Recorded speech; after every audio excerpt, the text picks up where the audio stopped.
This story isn't about teaching you how to get even. Instead, it is meant to wake you up from the haze of misplaced devotion. You will realize that the love you wasted was actually just fate clearing the obstacles on your path to finding someone real. I spent a fortune from my family's estate just to seat my girlfriend, Sarah Sterling, on the throne of Best Actress. Yet at that star-studded gala, she publicly announced her new romance with the rising star, Henry Brooks. The catch was that I wasn't the man she named. My name is Morrison Thorne. My friends in the industry immediately began flooding my phone with messages, and they all reached the same conclusion. They were going to join forces to blacklist this shameless couple for good. When Sarah attended the Cinema Arts Awards, I had just finished a high-profile dinner with some of the industry's most prestigious directors. During that single meal, I had already finalized several contracts for major film productions for her. Every one of them had promised a blockbuster project, and the leading lady for every single one was supposed to be Sarah. The Best Actress for this year's Cinema Arts Award goes to Miss Sarah Sterling. The announcer's voice boomed from the television. Sarah walked toward the stage in a stunning white gown, her face radiating pride. She addressed the crowd, noting that just 3 years ago, she was a mere student at the Film Academy. Standing there with the trophy, she claimed she had so many people to thank for her meteoric rise. From the moment Sarah entered the academy, she was the undisputed campus queen, and I was the devoted boyfriend who catered to her every whim. On the surface, I appeared to be an average student from a decent background who supported her from the shadows. In reality, I had already poured hundreds of millions of dollars into her career and used my family's immense influence to pave her path in Hollywood. On the screen, Sarah paused for a moment and broke into a brilliant smile. First, I want to thank director Hugh Miller for tailoring the script of High Tides specifically for me, she said. Hugh Miller was actually my best friend, and he had done that as a favor to me. The camera panned back to Sarah as she held the microphone close to her lips again. She gave the crowd a sweet smile and said that there was one more person she absolutely had to thank, and that was her boyfriend. Sitting in front of the TV, I found myself grinning like an idiot in anticipation. I am officially announcing my relationship with Henry Brooks, she declared. In the next heartbeat, Sarah gazed longingly at the audience, claiming she and Henry had been secretly dating for 2 years. She credited him with polishing her acting skills during countless late nights of rehearsal. I love him as much as I love the stars in the sky, she proclaimed to the cheering crowd. The auditorium erupted in applause while I sat there trembling with a cold, sharp fury. I wasn't Henry Brooks. My name is Morrison Thorne. Almost instantly, my phone began blowing up with messages from the directors I had just dined with. Director James Wilson asked if the investments for the upcoming blockbuster films were still on the table. I sent a mass reply stating that a man's word is his bond and the funding remained secure, but I added a crucial condition. The lead actress had to be replaced immediately. On stage, Sarah pulled Henry up to join her, flaunting their intimacy for the world to see. My expression darkened as I tried to call her to demand an explanation. I was met with a cold, automated voice saying the phone was turned off. It was obvious she had blocked me. Just then, her manager, Lisa, sent me a message on iMessage. "Morrison, Sarah has decided to end things with you," the message read. Lisa claimed that since Sarah was now a superstar, I was no longer a suitable match for her social status. She offered me $200,000 as a parting gift, provided I signed a non-disclosure agreement first. Below the text, there was a digital file for the NDA. I stared at the text and let out a laugh that was thick with bitter irony. Over the years, I had funneled billions into the industry to build her career. I had used connections most people could only dream of to ensure her success. Did they truly believe she won that award because of her talent, when she could barely even remember her lines? They must have thought the judges were completely blind to her lack of skill. While I didn't reply immediately, Lisa sent another text saying Sarah had moved on to a more powerful man, a Mr. William Garrison. She told me to be smart and sign the NDA for a few extra $1,000. Lisa threatened to blacklist me from the industry so that I would never be able to find work again if I refused. She reminded me that the job market was tough and said I surely wouldn't want to be unemployed right after graduation. I lost all interest in responding to her and simply clicked the television off. At that moment, Sarah and Henry were busy locking lips in front of the cameras. The atmosphere reached a fever pitch as thousands of spotlights converged on them. Paparazzi from every major outlet swarmed them with nonstop flashing lights. Suddenly, director Hugh Miller stormed onto the stage and shoved Henry aside. "Director?" Sarah stammered, looking completely bewildered by his intrusion. Without a word, Hugh Miller swung his hand and delivered a stinging slap across her face that left her frozen in shock. "You are not worthy of being in my films," Hugh declared before turning his back on her and walking off. The entire venue erupted into chaos once again. Sarah's public announcement was already a massive headline, but Hugh's slap was a nuclear explosion in the media. The headlines about the best director slapping the new best actress were already written in stone. Watching the scene unfold, I let out a long, satisfied breath. Hugh was a true friend, and he had handled that perfectly.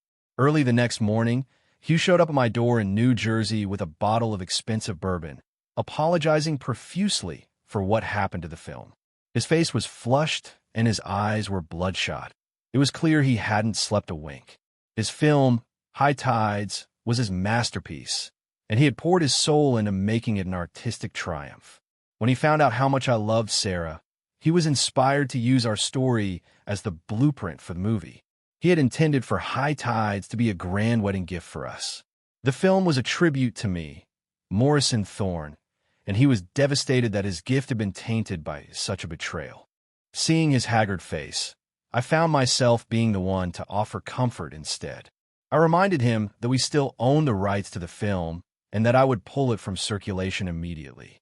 I told him I would fund an entirely new production for him, which made his eyes light up instantly. He asked what the budget would be, and I told him there was no limit. I jokingly said I would even pay for him to film on the moon if that was what it took to make his vision come to life. "In that case, I definitely need to add some massive set pieces," he replied, immediately going into creative mode. Then he looked up and asked if we should cast as the new leading lady. The question made my smile fade as a dull ache settled in my chest. For the last 3 years, I had been nothing more than a humble shadow following Sarah Sterling, the campus queen. She had hated it whenever I got close to other women, so I had cut ties with everyone else to keep her happy. Now, I couldn't think of a single person to replace her. Hugh realized he had touched a nerve and tried to apologize, but I just grabbed the bottle and poured us both a stiff drink. I told him that today was for bourbon and that we wouldn't discuss anything else. Hugh nodded and raised his glass. Suddenly, a loud, frantic pounding echoed from the front door. When I opened it, I found Sarah standing there, clutching the NDA in her hand. She wrinkled her nose at the smell of alcohol and looked at me with pure disdain. She scoffed that I was pathetic for hiding in my house and drowning my sorrows instead of responding to Lisa. She claimed that dumping me was the smartest move she had ever made. I frowned at her, feeling absolutely none of the warmth I once held for her. The awards ceremony had shattered every illusion I held about her, and I was done with her forever. We were nothing more than strangers to each other now. She told me she would leave the moment I signed the non-disclosure agreement. I told her that our past was an embarrassment that I no longer wished to discuss. I casually tossed the agreement onto the floor. Sarah lost her temper and began screaming at me, asking if I had drunk myself into a state of stupidity. She reminded me that she was a rising star while I was just an unemployed loser who couldn't even find a job. She insisted I sign the contract so I wouldn't use her name to scam people or sell her secrets for a quick buck. She claimed she couldn't afford the embarrassment of being associated with me anymore. Sarah grew more agitated and kicked the agreement back toward my feet. I was stunned to see the elegant girl I once loved behave so crudely. It was a real eye-opener for me. The idea that I would sell her information for money was hilarious, considering I was the heir to the Thorne fortune. "Are you going to sign it or not?" she demanded, reaching in her purse and slapping a stack of $100 bills against my face. She threatened to have my hands cut off if I didn't take the money and sign the papers. She told me She was a major player in Hollywood now, and that I was in no position to cross her. I let the cash flutter to the ground and gave her a cold look before picking up the contract. Sarah stood back with her arms crossed, looking smug as if she had already won. In the next instant, I shredded the contract into tiny pieces and threw them back in her face. I told her to get out in a voice that was perfectly calm. Sarah stared at me in disbelief as tears of rage filled her eyes. She lunged at me and tried to shove me with all her strength, but I didn't budge an inch. Seeing that her shove had no effect, she grabbed a nearby vase and tried to smash it over my head. Suddenly, a hand reached out from behind me and caught her wrist. Hugh had heard the shouting and had come to intervene.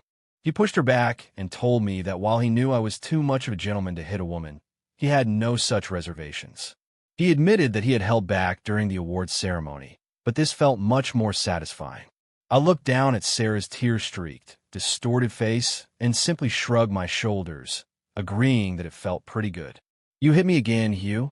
Sarah sobbed from the floor, clutching her bruised cheek and looking at him in total shock. Hugh was the man who had made her career. It was his movie that won her the Best Actress award. Even after he slapped her on national television, she hadn't dared to say a single negative word about him to the press. She could only offer vague excuses about misunderstandings to the reporters.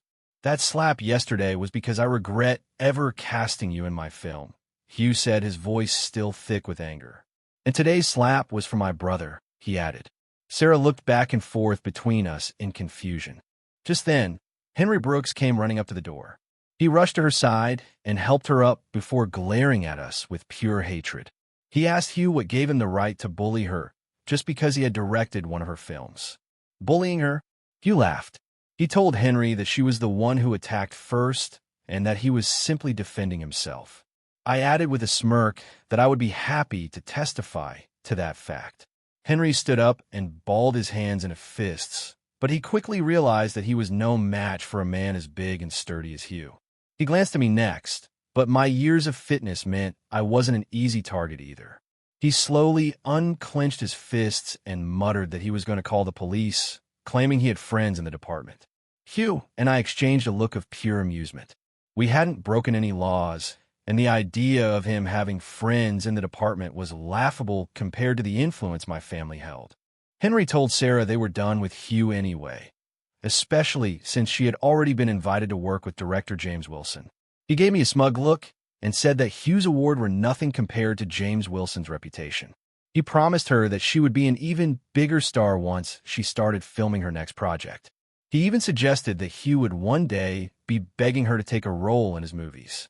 Sarah regained her composure and put on her usual mask of arrogant superiority. She stepped up to me and sneered that I was naive if I thought my connection to Hugh would ever win her back. I didn't even bother to respond. She turned to Hugh next, picking up a shard of the broken vase and dramatically cutting a piece of her dress to symbolize the end of their professional relationship. She declared that she would never work with him again and that they were finished. Hugh burst into a fit of laughter and told her that was the best news he had heard all day. Once the couple had left, he casually asked if I was also an investor in James Wilson's new project. I nodded and told him that James had been at the dinner with me the night before. I was about to say more when I saw them walking toward a car in the distance. I watched as Sarah climbed into a Lamborghini and sat on Henry's lap, sobbing into his shoulder. It was a pathetic sight. I calmly informed Hugh that I had already instructed James to find a new lead actress. I told him she wouldn't even get a walk-on role if I had anything to say about it. Hugh laughed again, finally convinced that I was truly over her. He headed back inside and refilled our glasses, and we toasted to the future. A few weeks later, the Academy held a massive graduation gala. I wasn't planning on going, but Hugh was desperate to find a new lead who possessed both youthful charm and intellectual depth. He asked me to help him scout for talent at the party. Our school was a breeding ground for Hollywood stars, and while there was no shortage of beautiful women, finding someone with that specific spark wasn't going to be easy. Sarah made a grand entrance at the party, wearing the same white gown she had worn to the awards. She was surrounded by a swarm of classmates who were treating her like royalty. Everyone was showering her with praise, calling her the youngest, best actress in history and the pride of the school. The compliments were flying around her like confetti. Sarah saw me across the room, but chose to ignore me entirely. When someone asked her about our relationship, she simply lied and told them we had never even dated. I felt a wave of disgust and was about to walk away when someone tapped me on the shoulder. It was a girl asking if I still wanted the song she had written for me. I turned around to see Juliet Vance. In our class, Sarah had always been considered the most beautiful girl on campus, and no one else even came close to her status. Juliet was the only exception to that rule. She was just as stunning as Sarah, but unlike her, Juliet was focused entirely on her music career rather than acting.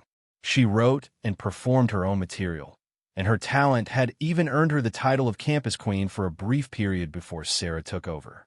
However, once I started using my resources to boost Sarah's career, Juliet was quickly forgotten by the masses. Juliet had started at the academy after Sarah and I were already a couple, so we weren't particularly close. I had commissioned a song from her a few months ago for my planned proposal. I told her I no longer had a use for the song, but insisted she keep the money I had already paid her. I gave her a dismissive wave and tried to move on. As I looked at her, I realized that Juliet was actually the perfect fit for Hugh's new movie. She had the perfect blend of youthful energy and intellectual depth. I figured you wouldn't want the original version, Juliet said with a mysterious smile, pulling a sheet of lyrics from her pocket. She asked me to at least take a look at the new version since I had paid so much for it. As I read the words, I felt a lump forming in my throat. The lyrics were a beautiful, haunting reflection of my own life and the depth of a love I had once felt. For a moment, I felt completely lost in the memories of who I used to be. 3 years had vanished in the blink of an eye, and while I claimed to be over her, it wasn't that simple. I could handle the betrayal, but it was the realization that I had wasted so much of myself on someone so shallow that truly hurt. I was just putting on a brave face and pretending it didn't bother me. Juliet didn't say a word. She simply sat down at the piano and began to play. Her voice filled the ballroom, and the chatter of the guests slowly died away until the entire room was silent. Everyone was captivated by the raw emotion in her performance. Her final words about true love and the passing of time hung in the air. After a heartbeat of total silence, the room erupted into a standing ovation. Everyone looked at Juliet with a newfound respect. I knew that after tonight, this song would be a massive hit because it was absolutely breathtaking. As the applause died down, she caught my eye and gave me a playful nod, as if asking if I felt I had gotten my money's worth. I gave her a thumbs up from across the room, letting her know it was more than worth it. Our silent exchange started a wave of whispers among the other guests. People were glancing back and forth between Sarah and me, and I could see the anger building on her face. Despite our efforts to be private, plenty of people still knew about our 3-year history. "Don't let him fool you," Sarah said in a voice dripping with condescension. She pointed out that I was about to graduate and still hadn't managed to find a job. She claimed she must have been blind to ever be friends with me. Juliet just blinked her eyes innocently and asked if we were really just friends. Sarah quickly backtracked, claiming that we weren't even friends and were barely acquaintances at best. "Is that right?" Juliet asked with a look of mock sympathy. She then casually mentioned that I was actually quite wealthy and had paid her $10 million for that one song. $10 million? Sarah gasped, her eyes widening in disbelief. Even as a Best Actress winner, she had never seen that kind of money for a single project. It would take her 6 months of grueling work on a movie set to earn that much. She couldn't believe I had just thrown it away on a single song. She looked at me and then shook her head with a sneer. She insisted that it was impossible for me to have that much money and that Juliet must have been scammed. Juliet tried to explain that it was just the down payment, but Sarah cut her off. She claimed she had known me long enough to know exactly what I was worth. She pointed at me and yelled that my father had visited the school in ragged clothes, so there was no way we were actually wealthy. She dismissed me as having a little bit of money at best. She shot Juliet a malicious look and accused her of being a paid actress. She told Juliet to tell me that if I was broke, I should stop pretending to be a billionaire. Juliet fell silent and gave me a look that said she couldn't believe I had ever dated someone like that. I just gave her a small shrug in response. I pointed to my eyes and shook my head, silently admitting that I must have been blind back then. Our easy interaction was clearly getting under Sarah's skin. She stepped into my path and called me a broke loser who was just trying to show off. I didn't say a word as I walked around her and stood next to Juliet. I asked Juliet if she would be interested in starring in Hugh's new movie and suggested we find a quiet place to discuss the details. "You're still lying?" Sarah shouted from behind me. She asked what gave me the right to think I could cast a lead role for a famous director like Hugh Miller. She even pointed out that Juliet was a music major who had never even taken an acting class. I gave Sarah an annoyed look, wondering why she was still bothering me. Suddenly, someone announced that director James Wilson had arrived at the party. Sarah immediately lost interest in me and rushed toward the door to greet the famous filmmaker. I was finally able to breathe a sigh of relief. I told Juliet that I was completely serious about the movie role and asked her to think it over. Juliet just shook her head with a mischievous glint in her eye. She told me she had already accepted the role. It took me a second to realize that Hugh must have already approached her. "You guys were in on this together," I said with a laugh.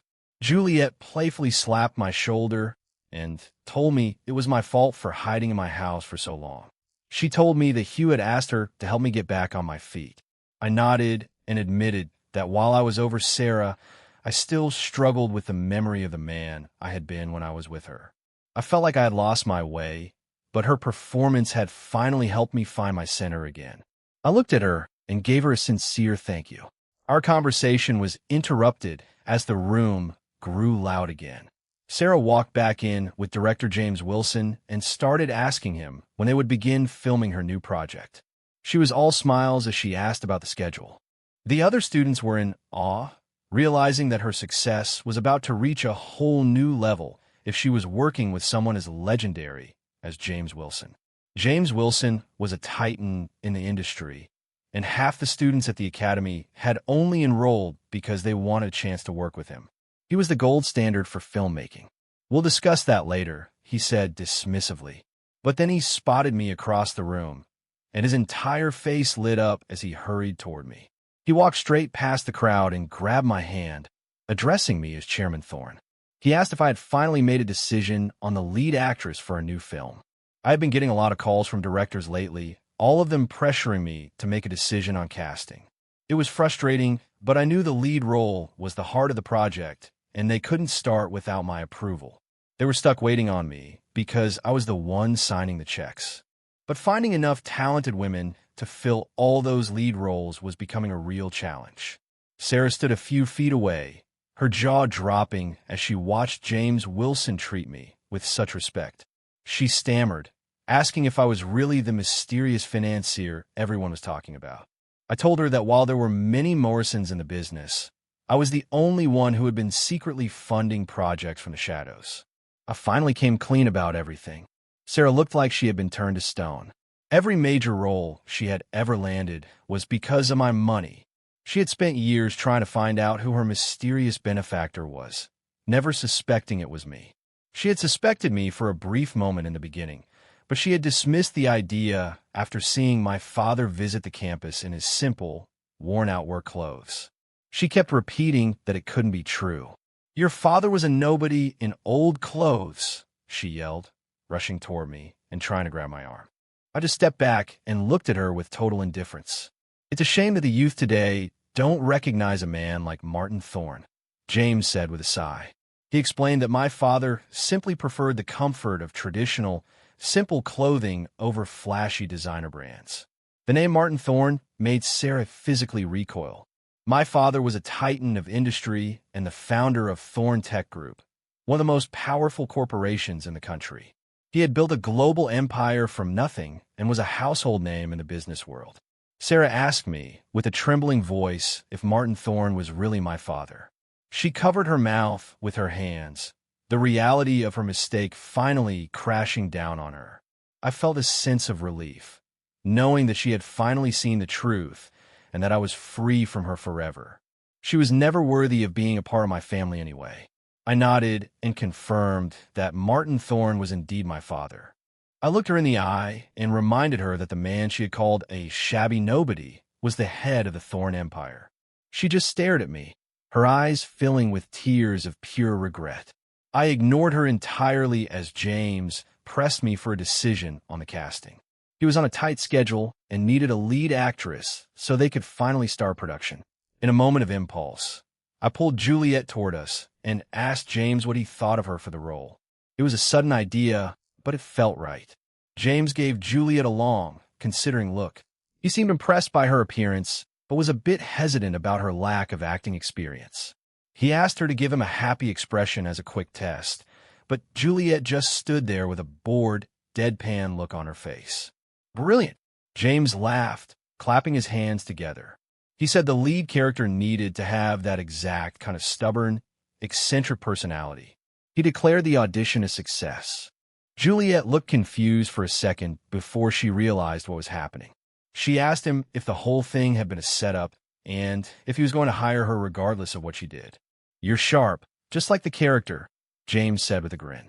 He reminded everyone that, as the financier, I had the final say in all casting decisions. Juliet tried to slip away, but I grabbed her arm and told her she couldn't pass up the chance to work with someone like James Wilson. I looked her in the eye and told her I had complete faith in her talent. I promised her she would be a superstar across every medium. She finally relented, admitting that her schedule was open and that she had actually been working on her acting skills in secret. She said she would be happy to join the cast in any capacity. Sarah tried to approach me again, her eyes full of fake tears as she begged for my help for the sake of our history. I cut her off instantly, telling her that those 3 years were a complete waste of my life. I walked out of the gala with James and Juliet, leaving her standing there in the middle of the room. My final words to her were that she wasn't even qualified to be a background extra in one of my films. After the gala, Juliet's song went viral overnight and became a national sensation. She was hailed as a once-in-a-generation musical genius. But while everyone was waiting for her next album, I was busy making sure she was cast as the lead in multiple high-profile films. I secured her roles in several major productions and handed her a stack of contracts. Whenever a director asked about the lead actress, I simply gave them Juliet's name. I told them she was a rising talent from the Academy. When they complained about her busy schedule, I reminded them that as the financier, my only job was to provide the funding. I told them I had more than enough money and that they would have to figure out the scheduling themselves. Hugh joked that I was being ruthless when I visited his set, complaining that he was now competing with every other director in the city for Juliet's time. I couldn't stop laughing as I watched Juliet juggle her busy schedule. I told Hugh that this was her punishment for plotting with him to trick me into going to that gala. Hugh pulled me aside and told me that the entire industry had agreed to blacklist Sarah and Henry. He said they would never find work in Hollywood again. I just shrugged my shoulders and told him I didn't care what they did since I was completely over her. After that day, Sarah Sterling vanished from the public eye. Henry Brooks suffered the same fate. Both the former superstar and the rising actor were completely erased from the industry. No producer in the city was willing to touch them. Sarah tried to come to my apartment to beg for mercy, but I wouldn't even open the door. Soon after, the Cinema Arts Academy officially revoked her Best Actress award and removed her from their records. It was as if she had never existed. But then, rumors started surfacing online accusing me of being a heartless billionaire who was abusing my power. The post claimed I was a college bully who had coerced Sarah into a relationship and that I was the one behind her sudden downfall. It was a complete work of fiction. I read the entire thing and realized it was absolute garbage. It's always easier to spread a lie than it is to prove the truth. The post went viral on Twitter, and my identity as the heir to the Thorn fortune was finally dragged into the spotlight. My father called me to check in, his voice full of concern rather than anger. He wanted to know if I needed any help dealing with the situation. I admitted that I had made a huge mistake in judgment regarding someone I loved. He told me to handle it. So I asked him if her family's wealth was completely legitimate. He let out a loud laugh and promised me that every cent we owned was earned honestly. That was all I needed to hear. I felt much better after our talk and immediately called the head of my security team. I told them to find out exactly who was behind the slanderous posts. It didn't take long for them to trace the posts back to Henry Brooks. It turned out he was the one pulling the strings, not Sarah. He had tried to get Sarah to do it first, but when she refused, he just made up the entire story himself. He had used bits of information from her to make the lies seem more believable. It made sense when I thought about it. Sarah was many things, but she wasn't dumb enough to make such easily debunkable claims about my time in college. There were too many witnesses from our class who knew the truth, and I knew that eventually justice would prevail. I told my team to keep digging into Henry's past, convinced that a man like him had plenty of skeletons in his closet. My head of security already had a file on him, and when I looked through it, I was shocked by what I found. The records showed that Henry Brooks had been involved in a human trafficking ring. It was a serious, blatant violation of the law. I told them to turn the evidence over to the FBI, effectively sealing his fate. 3 months later, Henry was sentenced to 13 years in federal prison. When I heard the news, I simply said he got what he deserved. Then, I turned my attention to clearing my own name. It turned out I didn't have to do much. Once reporters started asking around the industry, the lies Henry had spread fell apart on their own. Everyone who knew me in college knew the kind of person I was. Eventually, some of my old iMessages with Sarah were leaked online. They were filled with incredibly cheesy lines. I once asked her why I always felt sleepy around her, only to tell her it was because she was sweet enough to give me a sugar crash. I had sent her all the classic lines, like asking if she smelled something burning and then telling her it was my heart. I even told her she was better than the stars because she lived in my heart.